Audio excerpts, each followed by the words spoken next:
Hello friends, welcome to Global Online. Friends, in this video we are going to discuss about measures of skewness from the unit Statistical Economics for your upcoming UGC NET in Economics.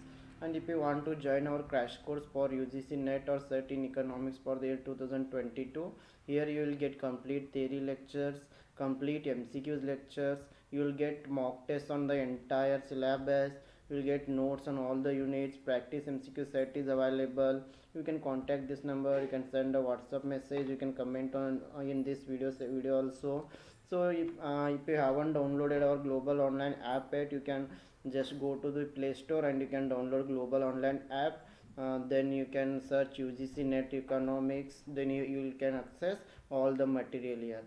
So let us move to the today's topic. So in this video we are going to discuss about measures of skewness. So as you all know, skewness means it is lack of symmetry in frequency distribution. And this skewness, it is going to give an idea about the shape of the frequency curve, whether the frequency curve is flat or peak. So that we are going to get an idea by studying skewness. And when a distribution is not symmetrical, then it is known as the skewed distribution. Yes, when a distribution is not symmetrical, it is known as the skewed distribution. And skewness is going to tell about asymmetry of the frequency distribution.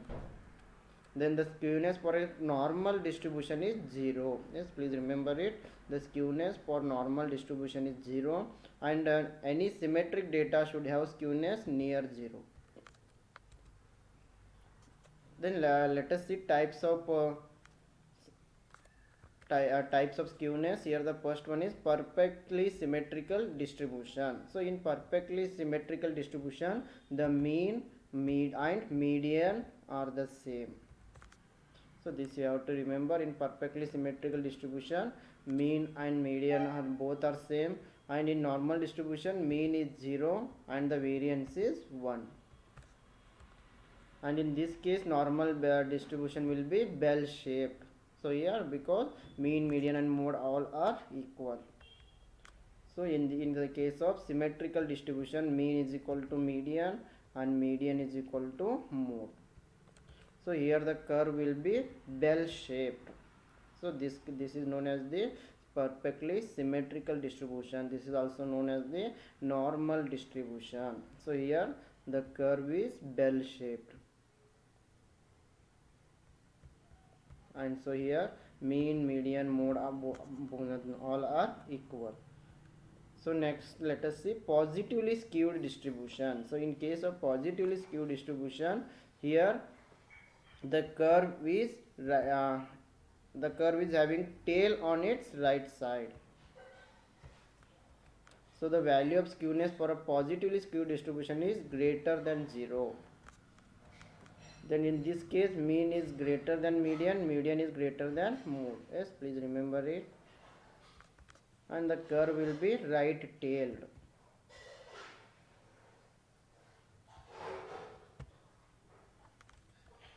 So the next one is negatively skewed distribution. So negatively skewed distribution is also known as the left skewed distribution, because here the curve will be left side tailed. It is having tail in the left side, so it is known as the left skewed distribution. And here the values are concentrated on the right side of the graph, while the left tail of the distribution graph is longer. And in this case, mean is lesser than median, median is lesser than mode. The graph will be like this. So it is left skewed distribution or negative distribution. Negative skewed distribution. Next, the mean, mode and median can be used to figure out if we have a positively or negatively skewed distribution.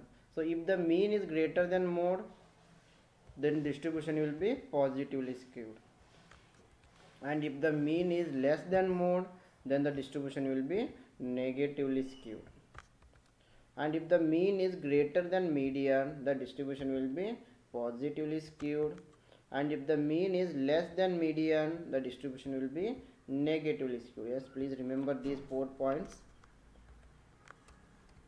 Next one, let us discuss about measures of skewness. Yes, there are various measures are available to calculate skewness. The first one is Karl Pearson method. So Karl Pearson method, it is based on four components. You must remember it. One is mean, median, mode and standard deviation. Yes, Karl Pearson method is based on four components such as mean, median, mode and standard deviation. Then Karl Pearson method, the coefficient of skewness usually between, the value of skewness is between +1 or -1.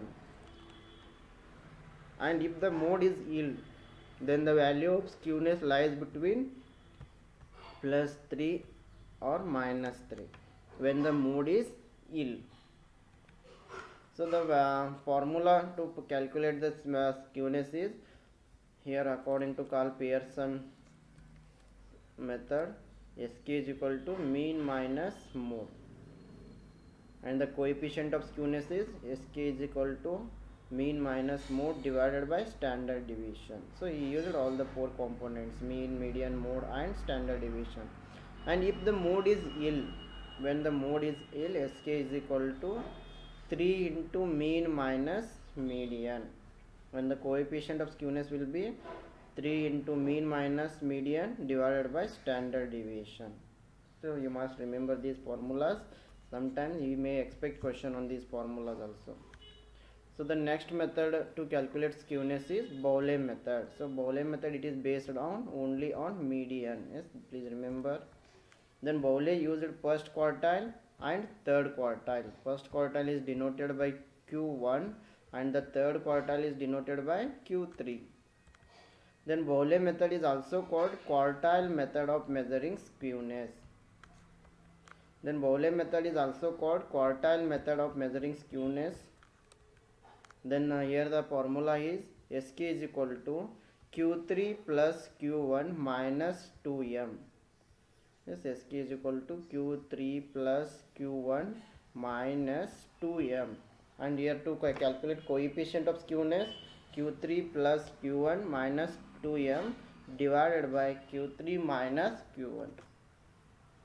So the next one is Galton skewness. So Galton skewness, just you have to remember the formula here. Q1 plus Q3 minus 2Q2 divided by Q3 minus Q1. So this is the formula to calculate Galton skewness. Q1 plus Q3 minus 2Q2 divided by Q3 minus Q1. Then Kelly's method. So Kelly's method, it is based on percentile and deciles. Yes, please remember percentile and deciles. And it is suitable when the skewness is based on percentiles. So here the formula is skewness is equal to P90 plus P10 minus 2m. And if you want to calculate the coefficient of skewness, the formula will be P90 plus P10 minus 2m divided by P90 minus P10.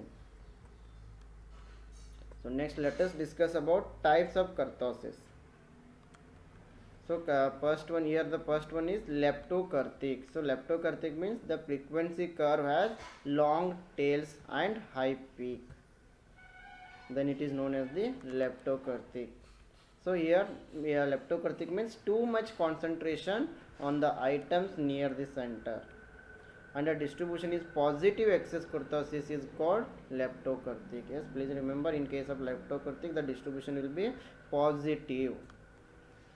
Then Platy-kurtic. In case of Platy-kurtic, the frequency curve has short and thick tails and it is flat. And there is less concentration of items near the center. And the distribution with negative excess kurtosis is called Platy-kurtic. And in terms of shape, Platy-kurtic distribution has thinner tails. The next one is Meso-kurtic. So it is a curve having normal peak or the normal curve, and there is equal distribution of items around the central value. Distribution with zero excess kurtosis are called Meso-kurtic. And the most prominent example of Meso-kurtic is normal distribution. Here you can see the picture. The curve which is having highest peak is known as the Lepto-kurtic. The curve which is having lowest peak is known as the Platy-kurtic, and the normal curve is known as the Meso-kurtic. So measures of kurtosis here. You have to remember this formula also. Kurtosis B2 is equal to U4 divided by mu4 divided by mu2 square. This is for population data, and for sample data kurtosis B2 is equal to M4 divided by M2 square. So sometimes we may get questions on these formulas, so please remember it. Then here, if beta 2 is greater than 3, then more peaked than normal, so it is known as the Lepto-kurtic. If beta 2 is lesser than 3, then it is Platy-kurtic. And if beta 2 is equal to 3, then it is Meso-kurtic. Yes, next let us see about correlation.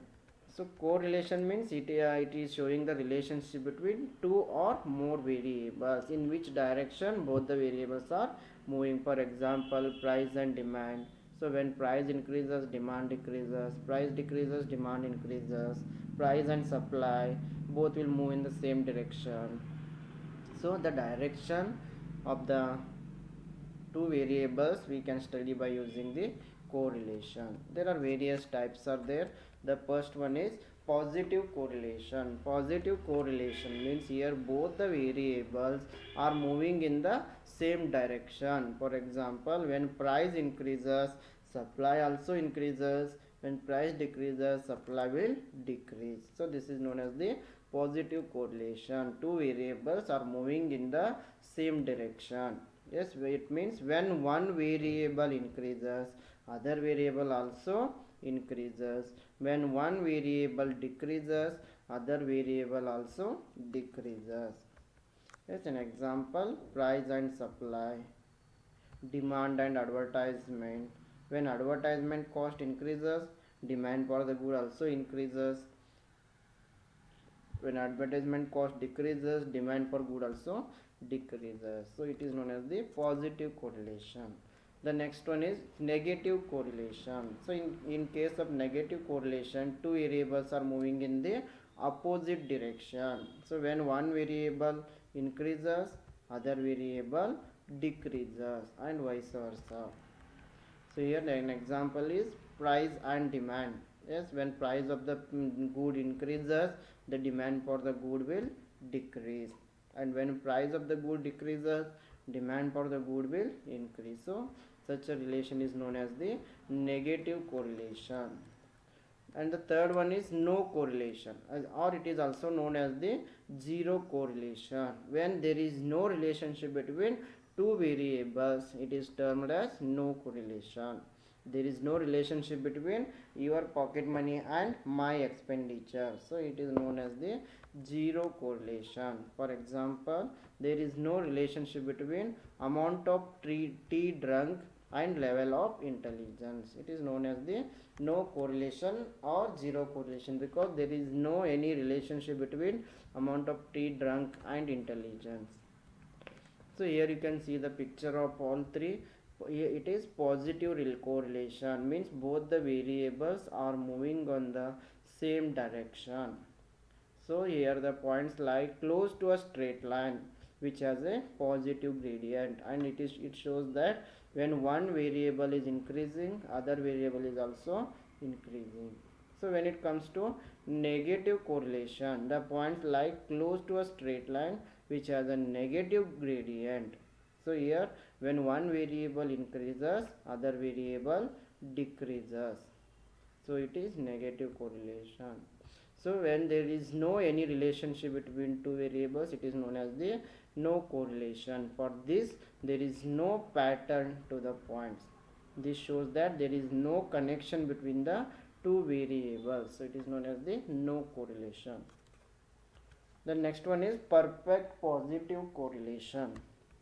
So perfect positive correlation means that 100% of the time the variables in question move together by the exact same percentage and same direction. Means that here both the variables are moving on the same direction and also at the same change. For example, when 10% increase in price leads to 10% increase in the supply. Yes, the increase in the price is also 10%, the increase in supply is also 10%. It is known as the perfect positive correlation, and +1 indicates perfect positive correlation.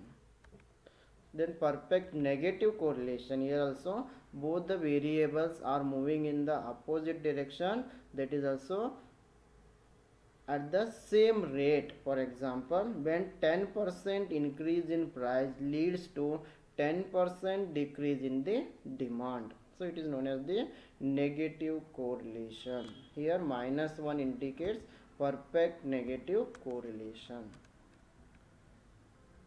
So here you can see the picture. Here the points are lying on the same line, so it is known as the perfect positive correlation. Means both the variables are changing in the same rate, and this is known as the perfect negative correlation. The relationship between two variables is negative, but they are changing at the same rate. Okay, the next one is simple correlation. When we are going to study the relationship between two variables, it is known as the simple correlation. The relationship between price and income, relationship between price and income and consumption, it is known as the simple correlation. Partial correlation means when two or more variables are taken, but we are going to study the relationship between only two variables and one variable will be constant. It is known as the partial correlation. Multiple correlation means when we are going to study the relationship between among three or more variables, then it is known as the multiple correlation. For example, when we are studying the relationship between cost of the production, output and sale and advertisement, it is known as the multiple correlation. Next, Karl Pearson's coefficient of correlation. Here Karl Pearson's coefficient of correlation, it is a quantitative method of measuring the correlation, and this method was given by Karl Pearson, and this is the best method of working out correlation coefficient. It is denoted by small r, and the value of the Karl Pearson coefficient correlation is lies between -1 and +1. Next, Karl Pearson coefficient, it is independent of the change in origin and scale. So please remember it, many times question has arisen here. Karl Pearson's coefficient correlation, it is independent of the change in original and scale. The value of coefficient of correlation between two variables x and y on x should be same. So rxy is equal to ryx. Please remember this. Then next one is coefficient of determination. So the coefficient of determination, it is defined as the square of the coefficient of correlation, that is r square. So if the correlation of coefficient is 0.8, then determinant will be 0.64. Coefficient of determinant is determined as the ratio of the explained variance to the total variance. So r square is equal to explained variance divided by total variance. The next one is coefficient of non-determination. It is calculated by subtracting the coefficient of determination from 1. So here it is denoted by k square, and k square is equal to 1 minus r square. So that it is coefficient of non-determination. K square is equal to 1 minus r square. Coefficient of non-determinant is defined as the ratio of unexplained variance to the total variance. So k square is equal to unexplained variance divided by total variance. Okay friends, this is about today's session. In the next video we will discuss with other topic. So if you want to join our crash course for UGC NET or SET in economics for the year 2022, here you will get complete theory lectures, complete MCQ lectures, entire syllabus, mock tests are available with solution PDF, notes on all the units available, practice MCQ set you will get. And if you want to join, you can contact this number, or you can also download our global online app from Play Store. You can search UGC NET economics, then you can access our material. Yes, I wish all the best to all. Thank you.